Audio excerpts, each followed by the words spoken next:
Alright chat, it's been a minute. But what the hell, boy? Where have I been, you might be asking? Well, I've been busy. I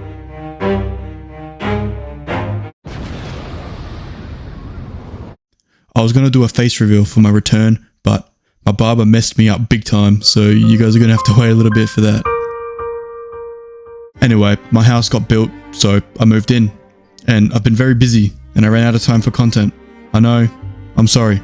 This year there's going to be a little bit more of Sharksray and Sharksray footy, and slightly less fart noises, but they're not going anywhere because they're fucking funny. But I am back, hopefully more regularly. So to start my 2025 season, here's my 2025 season predictions.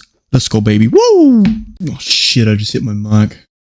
Now, I have Richmond finishing in 18th, just like everybody else. This is mostly because a lot of key players left the club, like your Liam Bakers, your Shai Boltons, your whichever Rioli was with Richmond. I need to have a look at that.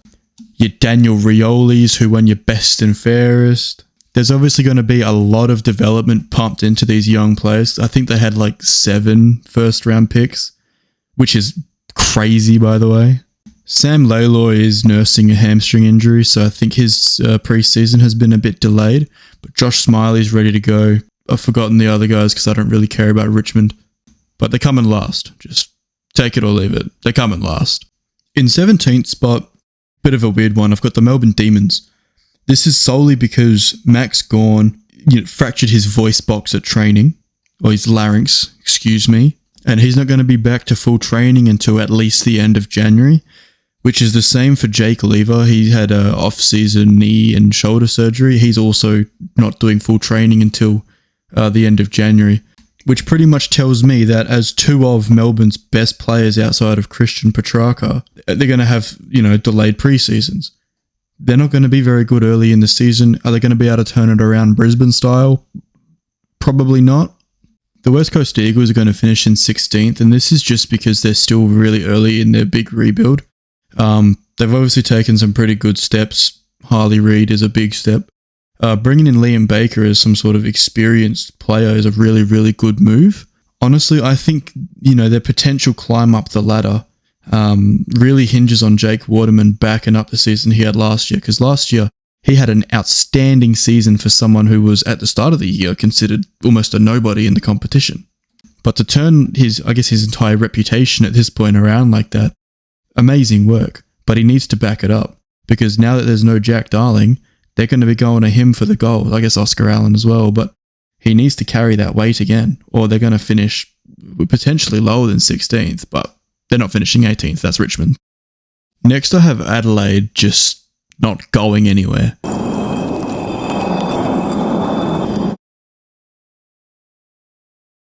All the hype was with Adelaide at the start of last year. Oh, they're going to play finals. They're a top 4 fancy. They finished 14th.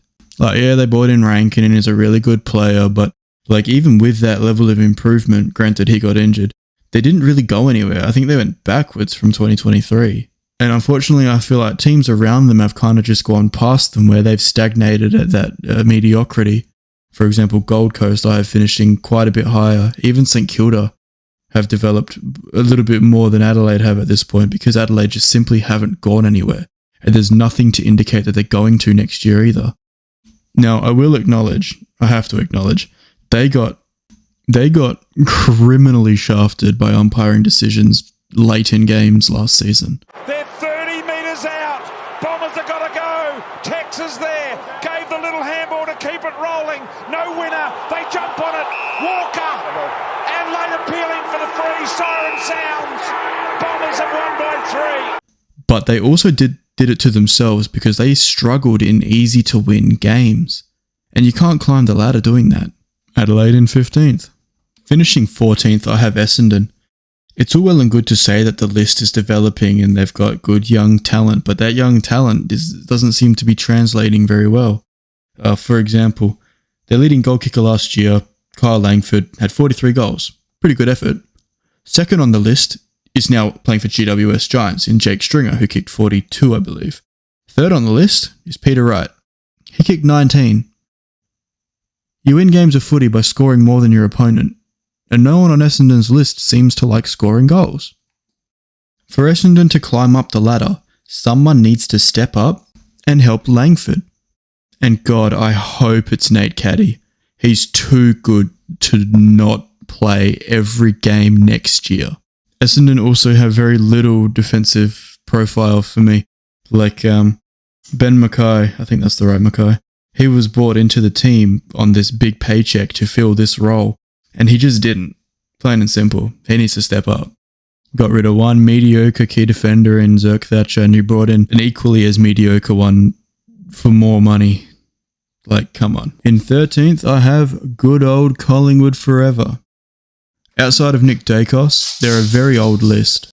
Bro, did that come through on the recording? My cat is going ballistic in the hallway. What the f***? Anyway, Pendlebury and Sidebottom, they're still fantastic players. You know, they both serve a purpose. They have their role. They do it very well. But to play those older players, you're lacking in development for younger players to end up taking those places. And that leads to depth issues, especially in the midfield where you don't want them. You don't want to have depth issues in the midfield. They also still need like a big key forward to kind of control things in the forward line. Like they've got McStay, right? But he's missed an entire year. And as the only real one, because I think their backup would probably be Ash Johnson at this point. I think he's on a new contract, right? I am correct. He was delisted at the end of the year and redrafted with pick 20 in the rookie draft. So the Ash Johnson is their backup key forward. If McStay goes down, they're just that's it. End of season, because Mason Cox is 33 years old, so we can add him to the list of players that are just slightly too old for Collingwood's list. I have the Saints finishing in 12th again this season, just because they need more goals. Like, I feel like Max King is hitting his ceiling, and Rowan Marshall is the only thing stopping them from going bottom 4 year after year after year. You can't pay this bloke enough to stay at your club. He is the only thing holding the Saints together. The problem with St Kilda is they'll hit the draft real hard, and then these players will trade away. And then they never get fully developed, and they don't trade talent in a lot. With the exception of Jack McRae, who's obviously not going to take them from, you know, below mediocre to a finals contending for a flag team. That's just not the type of player Jack McRae is anymore. Like, he's obviously a big boost to that midfield group because they need it. Like, Jack Steele can't be the only one doing it, but they desperately need improvement in other areas of the ground. So the Saints are a very defensive team, and they're very, very lackluster up forward. Max King can't do it on his own, and that's why they're finishing 12th again. There's going to be zero improvement from St Kilda. Imagine losing players with the talents of Jack McRae, Bailey Smith, and Caleb Daniel all in one trade period. That's why the Dogs slide to 11th. They have an absolutely stacked forward line. Like, that's without a doubt. I think the Bulldogs have the strongest forward line in the entire competition at this point. But if the ball never goes down there, it's not very useful. On a more positive note for the Bulldogs, Marcus Bontempelli gets some one-on-one time with Riley Sanders to turn him into the GOAT, because the kid's going to be huge one day. North finished 10th. Hear me out. Hear me out. Let me spit. North have had a lot of early draft picks, and they have a lot of talent in those picks, and it's been developing for a while now. And in one trade period, North has gone from fighting for the wooden spoon to 10th on the ladder. Let me explain. North traded for Jack Darling. He takes some heat off Nick Larkey, because if you don't kick it to one, you kick it to the other, because North's problem up forward was having nobody to take pressure off Larkey. They traded for Luke Parker.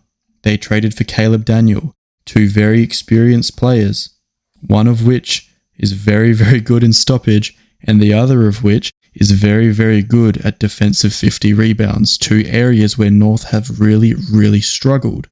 These two players are also very good kicks, so if you take into account the delivery to Nick Larkey as well, and to Jack Darling, North kick more goals. Simple. You kick more goals, you win more games of footy, and they're going to kick a lot of goals. This is absolutely the year where North climb back up the ladder. Are they playing finals? No, that's the next year. But there's improvement. Finally. Now, as much as I hate to say it, Hawthorn have been found out. you stop the little guys, you stop the goals. It's as simple as that. Unfortunately, there's no Cal Shadia for, I think, most of the season. I'm not quite sure, because he has a stress fracture in his back. It's tragic. I love watching Cal Shadia play. I have a thing for key forwards, if you haven't guessed. I love watching Cal Shadia. He's awesome. But without that tall presence up forward, they lose a lot of pressure there. But if they swing James Sicily up forward like they have before, there's a lot of pressure down back as well. So, you're going to be weaker in one area if you fix the other. And that's where Hawthorn are going to get found out. With no Cal Shadia, they'll have a slower start to the season, just like last year. But I don't think they're going to come back from this one. You might have noticed a bright little team that's missing from the bottom 10. Because for the first time in their history, the Gold Coast Suns are playing finals in 2025. Think about it. All of Dimmer's pieces are all in place. Matt Rao will have a massive season, he always does. The Academy boys get another preseason, and hopefully we see some gelling between Jed Walter and Ben King. Having a 3-time Premiership player and a reigning best and fairest from Richmond waltz through the doors also helps. Gold Coast have to play finals in 2025 with this upgrade. Their list now is incredible. And if there's anybody who can take a team from obscurity to playing finals and winning finals, it's Damien Hardwick, because he did it at Richmond. The way the Giants ended games late last year really baffles me. They should have and would have and easily could have been grand finalists if it wasn't for those fade outs.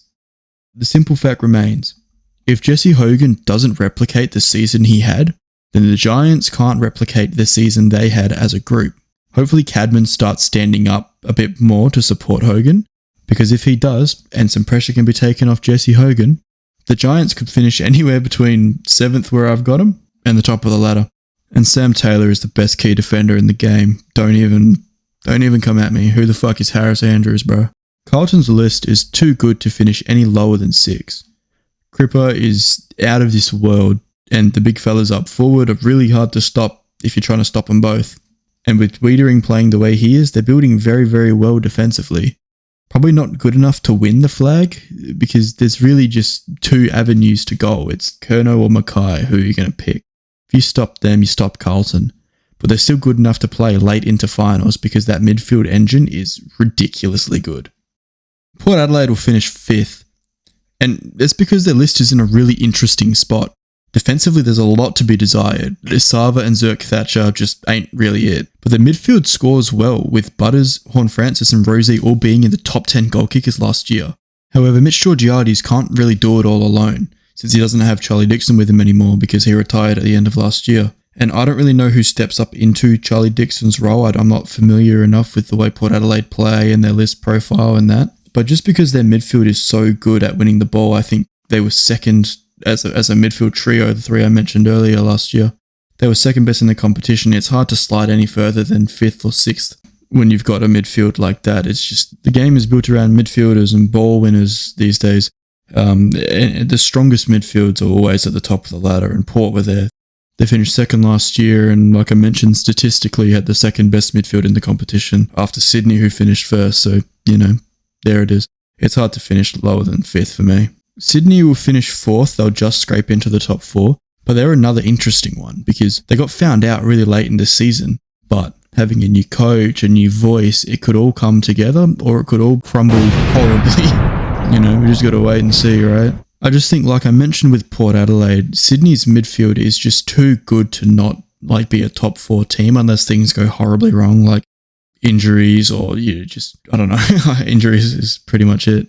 Between, Heaney, Chad, Errol, it's too good to not be a top 4 list. And I say every year, I've been saying it every year since he was drafted, if Logan McDonald can finally reach and deliver on the potential that the Swans saw in him, it's game over. He's a big, strong guy already, but he just doesn't perform. However, mental demons are also definitely going to play their part. Sydney got pumped in a grand final in 2022. We just scraped into finals from a dodgy umpiring decision in the following year. We got pumped again. We're probably going to have issues with that, which is why it's either going to go really well for Sydney fresh coach, fresh voice, fresh game plan in Dean Cox, or it's going to just crumble and we're going to have a really, really down year. But I can't see Sydney missing top 4 with the list they've got, because at least we're more experienced and more developed than we were in 2023 when we almost missed out completely. So it's Sydney in 4th, just scraping into 4th. But I think Sydney are anywhere in the top 8. I couldn't fit them around other teams. And I have a lot of personal bias. Don't at me. Brisbane will finish 3rd, and they'll be adding to the teams who never take the field together after winning a flag. Brisbane's improvements over the off-season list-wise are very minimal. However, I have to admit that when you're the best, you win the flag, it's hard to improve because you're already the best. So it's always going to seem like you haven't, because there's not much more you can do to get better. However, losing your 2024 leading goal kicker in Joe Danaher to retirement, it stings. It leaves a hole. And I think Logan Morris is kind of the guy they're looking at to step up into that role. Can he do it? I hope so. I always love seeing a young kid grow into this big AFL player, this superstar potentially. And I'd love to see that with Logan Morris. He's a great player. I love watching him. And honestly, I hate to say it, but I can't really see Levi Ashcroft cracking into the team straight away. Because why would you change what won the grand final? Levi wasn't there. Who comes out for Levi Ashcroft? You don't take away your premiership team just to let a father-son play. But if he trains the house down in his best 22, obviously I'm happy to be wrong. I'd love to be wrong on that. But as it stands, I can't see him playing, which adds to that minimal improvements. But, it is what it is. It's hard to really say much on the, reigning premiers. They're going to win games. They're going to win a lot of games. They're going to finish high on the ladder. They won't finish on top, but they're going to be up there. So that's Brisbane, 3rd place. Geelong will finish 2nd. Like most years, they'll be well in the pointy end of the season. They're a destination club. They land Bailey Smith, man. Come on. Lawson Humphries was a needle in a haystack. He was the last pick in the draft, and he was a game winner on multiple occasions. He's a gem. And Shannon Neal has really started to step up in the forward line. Ollie Henry's playing fantastic football. Too old, too slow for Geelong. No, they're not going anywhere. Geelong are going to be up there for a very long time. They're probably never going to not make finals, let's be real. Geelong will finish 2nd, man. It's not much you can say. It's not already been said about them. I'm really excited about Freo this year. Hooray! I'm a sucker for big key forwards, I already said that. Jai Amos is the next big thing. Josh Tracy had a fantastic season last year. Hayden Young's midfield move was exceptional. Brayshaw is probably the best defensive mid in the competition. And they've added 2024 leading goal kicker from Richmond, Shai Bolton, to their midfield rotation. That's an insane pickup. And this isn't at the detriment of their defense, because traditionally Freo are a very, very defensive team, and that's no different from Longmuir's Dockers either. There's going to be a fortress out west, I'm telling you now. Dockers are going to have an exceptional year. I can't wait to go to Dockers games. I've never said that before in my life, and I'll probably never say it again. Fuck Dockers, go Sydney. So obviously Dockers are finishing on top of the ladder. I said that. But you might be wondering, Sharky, who's winning the flag, mate? And to that, I say, I'm getting there, Chief. Josh Smiley was considered pick 1 for, I want to say, the bulk of the year. And Richmond got him at pick 7. They robbed everyone for Smiley.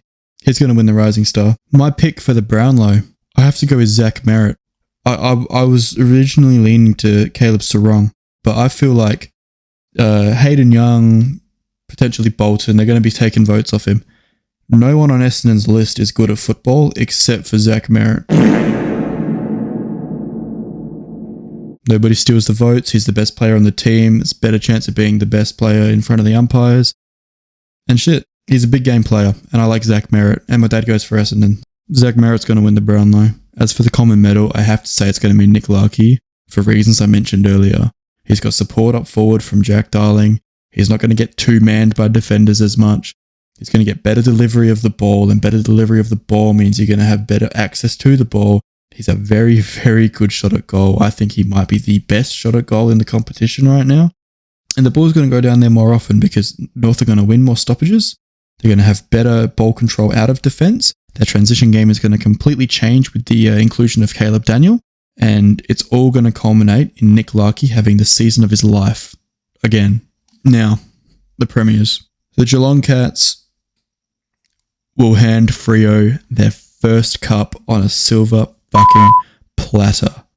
Optus Stadium is going to be a fortress. I'm going to say Fremantle will not lose a home game at all in season 2025. I'm calling it now. Bolton is the final piece of that puzzle. He's that X-Factor player that is going to turn Freo's boring defensive game into a flick the switch kind of game like Brisbane did, like Collingwood did, and like Melbourne did in 2021, and being able to attack how Freo will be able to, coming off half back. Tracy, Amos, Bolton, the Smalls will just get to work. I don't think there's much stopping them. And Sarong likes to win awards, so he's going to win the Norm Smith, I guess. I don't know. It's whoever's the best on the day. It's hard to predict that. But Freo are going to be premiers. Sarong's going to win the Norm Smith. And you're going to subscribe to my channel. Goodbye.